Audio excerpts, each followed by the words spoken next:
tracing, is it an invasion of privacy or a necessary protection? Contact tracing is not new. Anyone who's ever tested positive for STD, you have to go into the public health facility, give the names of the people you've been intimate with so they can be contacted to be tested. Okay, so where did this all come from?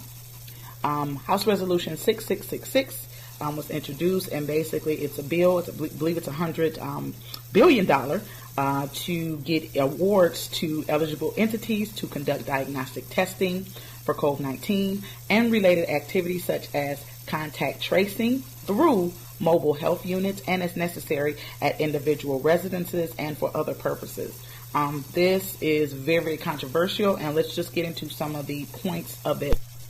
Okay, as always, we go straight to the source. This is directly from the CDC website. You can go to the exact page here. I'm not going to read the whole thing. I'm just going to go over some very, very important points. All right, in bullet point 2, it says, in contact tracing, public health staffs work with a patient to help them recall everyone whom they've had close contact during the time frame while they may have been infected. 3, public health staff then warn these exposed individuals, contacts, of their potential exposure as rapidly and sensitively as possible. So basically, a contact is not a person who has been tested positive for COVID-19. It is a person who is tested positive for COVID-19 has been around within the infective period. And so this could be, any number of people. And so if they're infected, they're asked to give the information of those they've been in contact with, and they will be contacted anonymously by the agency. Okay, there's been a lot of controversy about some things some doctors have stated, so let's just go over a few points.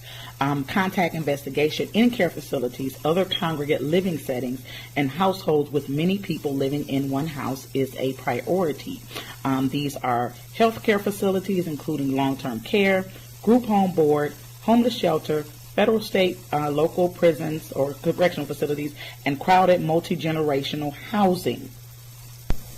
There's been a lot of controversy whether they will take you out of your home, and so you can read the whole description, but one part I need to point out, it is the second sentence. First and foremost is the assessment of an individual's ability to stay in home and maintain social distance from others in a safe environment that provides the necessary supports, which is a private room and a bathroom, adequate food and water, so forth and so on. Basically what it's saying is a contact, again, of somebody who's been exposed to somebody with COVID.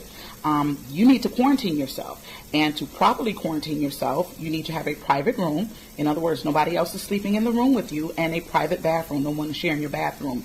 This is husbands and wives, this is families, this is roommates, and so I don't say anything about enforcement, so we don't know what they're going to do to enforce this, but it's clear in there that if you don't have these living situations, then you won't be able to properly quarantine yourself.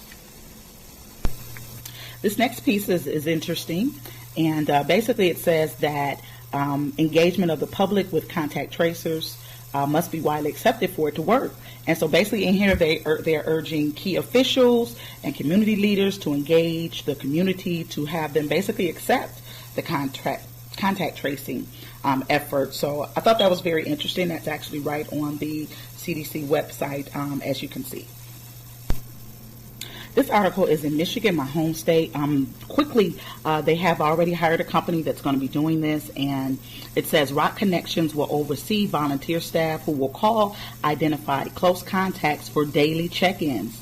Calls will be made 7 days a week for the next 6 to 12 months.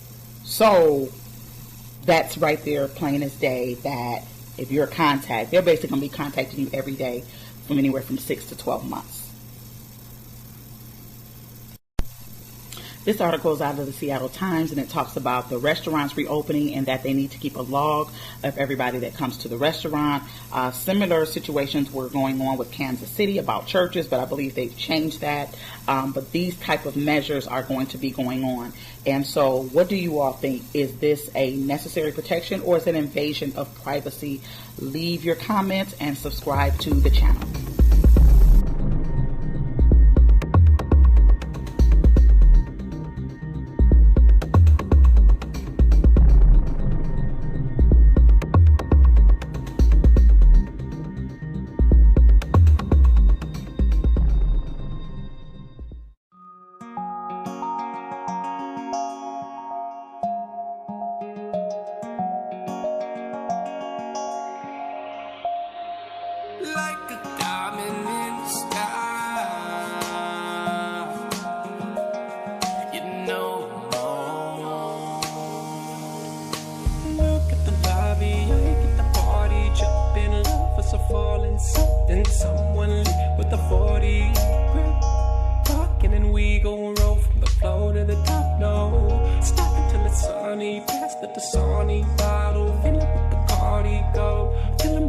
cardio, up like a bald eagle.